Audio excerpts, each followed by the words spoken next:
of this project through part of our special drawing rights.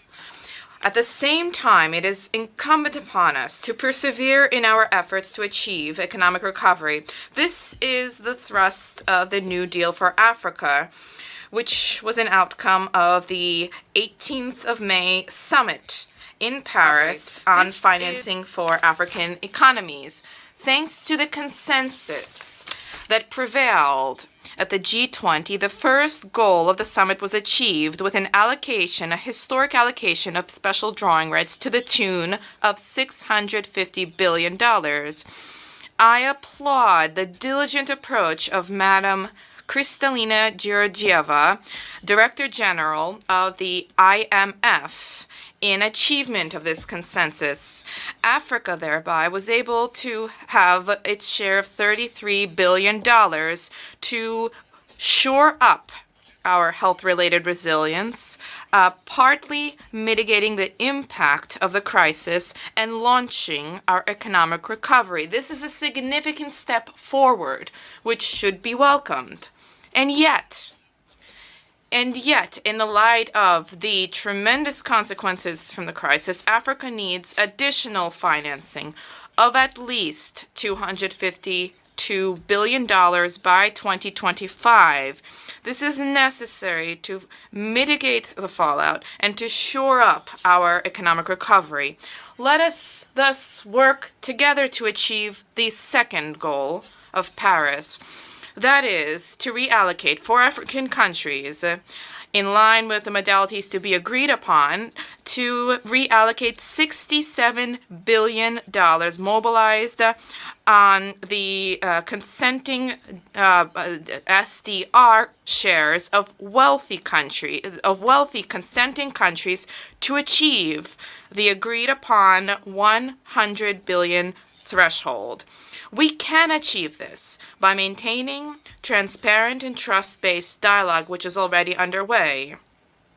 In this way, we can solidify the premises of a new deal with Africa for reformed global economic and financial governance that is both fairer and more inclusive. This new deal is possible if we see to it that the relationship structures with our continent rely more on partnership than on official development assistance. Clearly, assistance alone cannot meet the needs of a continent of more than 1 billion, where a great deal is yet to be built.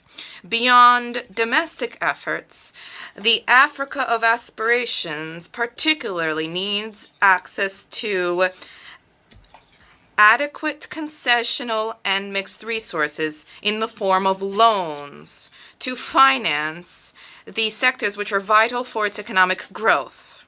These include, inter alia, infrastructure, energy, agriculture, industry, but also such sectors as water, sanitation, health, education, and training. And this list is not exhaustive. To achieve this, a new deal with Africa should help to vanquish the deterministic mindsets which have hampered access of Africa to those resources. I would call upon partner countries and institutions to work with us to relax the rules of the OECD to harness Africa's investment potential. Each of us has a role to play, and this is important insofar as the development investment needs of Africa are shared opportunities for growth and prosperity. Likewise, reform of the United Nations is necessary 76 years after the birth of our organization. The multilateral system inspires confidence so long as it brings together and reflects the aspirations and interests of all stakeholders. It is high time for the composition of the Security Council to reflect the realities of the 21st century United Nations in all of its diversity, and not the reality of the obsolete World War landscape. We reaffirm our commitment to the African position, shared African position, which was set out in the Azzolini Consensus. Building our shared future also means taking care of our planet, in line with the principle of shared but differentiated responsibility, given the ravages of global warming. Under our nationally determined contribution, we will pursue our efforts towards energy transition, pursuing the goal of more than 30% of installed power capacities being renewable energy. This will be shored up with the solar electrification project underway for 1,000 villages, in line with the partnership for the Green Climate Fund and the West African Development Bank.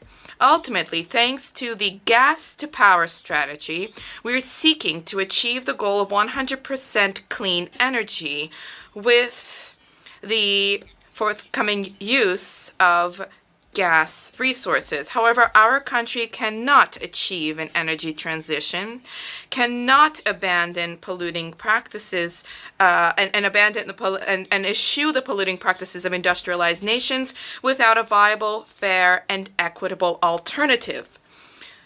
Natural gas use as a transition energy should be maintained. For this reason, we believe that an end to financing for the gas sector under the pretext that gas is a fossil fuel, without accounting for the fact that it is also and especially clean energy, would represent a major obstacle in our efforts to achieve energy transition and in universal access to electricity, competitivity, and economic and social development. Our country is already shouldering the overwhelming burden of the uneven exchange. We should not be expected to shoulder the burden of an uneven energy transition. Hence, consequently, I would call for the maintenance of gas financing mechanisms to be maintained as an energy of transition. There's another important challenge which we face, that of the status of women worldwide. As we commemorate the 25th anniversary of the Beijing Declaration and Program of Action with the Generation Equality Initiative, we know that there is progress that is yet to be achieved.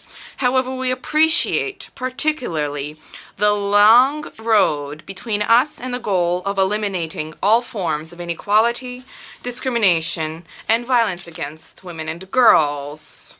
It is not acceptable for women and girls who represent half of humanity to continue to endure such treatment in the 21st century. Senegal, thereby, in January 2020, criminalized acts of rape and pedophilia. Let us continue the overarching mobilization for women's protection and empowerment, but also for young people, including through the promotion of inclusive financing and through resource allocation under the Global Financing Facility campaign, which was initiated by the World Bank. Mr. President, dear friends, these are, without a doubt, difficult and uncertain times. However, let us cherish the hope, let us maintain hope, as suggested in the theme for this session. To achieve this, we need to act. And we need to bear in mind that the United Nations was built on the promise of a better world, governed by the principles of sovereignty, of cooperation, of diversity. It is faith in these ideals which has brought representatives of people to this hall for the past 76 years.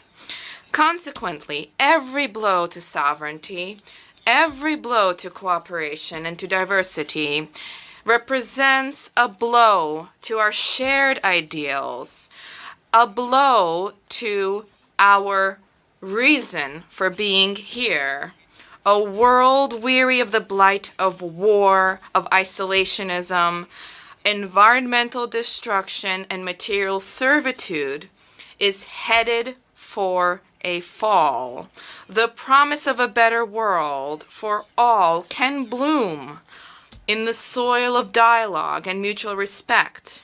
It will wither in the dogma of conformism and cultural and civilizational contempt. This promise blossoms in the spirit of openness, respect and care for the other, easing the plight of the hungry, the thirsty, the poor, those who are ill and those who lack education. To that end, we cannot merely allow empty promises to take hold. It is our duty to work for a future of fulfilled promises.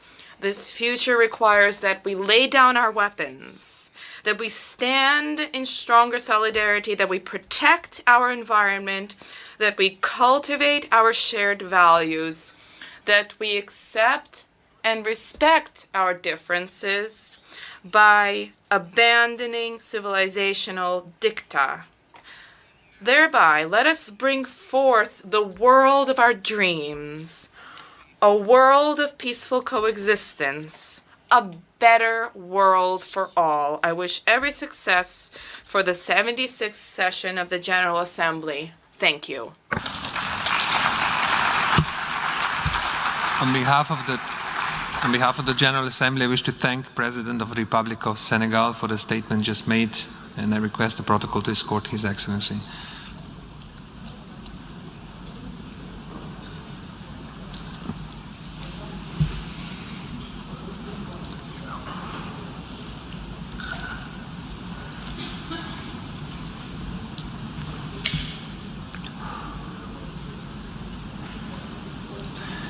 The Assembly will hear an address by His Excellency Frank-Walter Steinmeier, President of the Federal Republic of Germany. I request the protocol to escort His Excellency.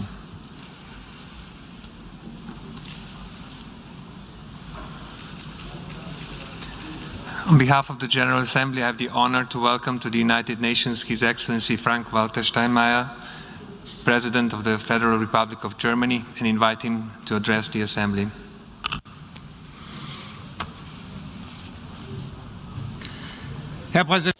Mr. President, distinguished colleagues, excellencies, delegates of the United Nations General Assembly. As we meet at this venerable forum, the final election rallies are being held in Germany, a long election campaign. The day after tomorrow, 60 million Germans are called upon to elect a new parliament. They will decide on new coalitions and the successor of a federal chancellor who has governed Germany for 16 years. Distinguished colleagues, at this time of political transition in my country, I would like to assure you that also after this election, Germany remains a country that is aware of its international responsibility and shoulders it. And there are two compelling reasons for that. Firstly, we Germans do not forget that the political and economic rebirth after 2 world wars and our journey to re-enter the international community after all the horrors for which my country had been responsible, and finally our peaceful reunification, this Germany's path of fortune was only possible with the support of our neighbors and partners. Secondly, we are convinced and remain convinced that the path to a more peaceful future, the resolution of the major issues facing humanity, will require much, much more cooperation from the international community. The preamble of Germany's basic law formulates our aspiration in brief but precise terms to promote world peace as an equal partner in a united Europe. This aspiration, this obligation, ladies and gentlemen, is one shared by every German government. And this is why it was important to me to come to New York today as federal president and convey this Germany's message to the international community. Our partners can rely on us, and our competitors will need to keep reckoning with us. To my mind, our foreign policy responsibility, Mr. President, starts with a frank and undistorted look at the world. And the speakers at this General Assembly over the last 2 days have been unusually open in their endeavors here. And indeed, the global situation today is in any respect sobering. The fall of Kabul marks a turning point. We have achieved our goal of defeating those who wrought horrendous terror on this city 20 years ago. But despite immense endeavor and investment, we were not able in 20 years to establish a self-sustaining political order in Afghanistan. My country also shares responsibility, and we have an ongoing responsibility, particularly towards the many Afghans who had hoped for a more peaceful, free and democratic future. Yet I believe we need to ask ourselves, what conclusions do we draw from this failure? What lessons can we learn, and what tasks do we feel able to perform, having had to acknowledge that we wanted too much? I am convinced that resignation would be the wrong lesson to draw. To my mind, this moment of geopolitical disenchantment contains 3 messages for our foreign policy. We need to be more honest, smarter, but also stronger. Firstly, we need to be honest with regard to our options and our limits too. We need to be more realistic in defining and prioritizing our aims and interests. Often, ladies and gentlemen, we can achieve more when we want less. Secondly, we need to be smarter in choosing our instruments and in setting our priorities. German and European foreign policy must not restrict itself to being right and condemning others. We need to extend our toolbox: diplomatic, military, civilian, humanitarian. And for me, being smart also means less sense of mission and more openness in our endeavor to find potential solutions and common ground too, also with those who are different from us. And thirdly, even though some may find this paradoxical, we must get stronger when it comes to our means. The citizens in all our nations expect their governments to protect them from threat and attack, and rightly so. This is why in these unstable times my country too is investing more in its defense capability. But one thing is clear as well: future generations will not judge us on our military strength today, but on whether we were able to resolve problems and conflicts.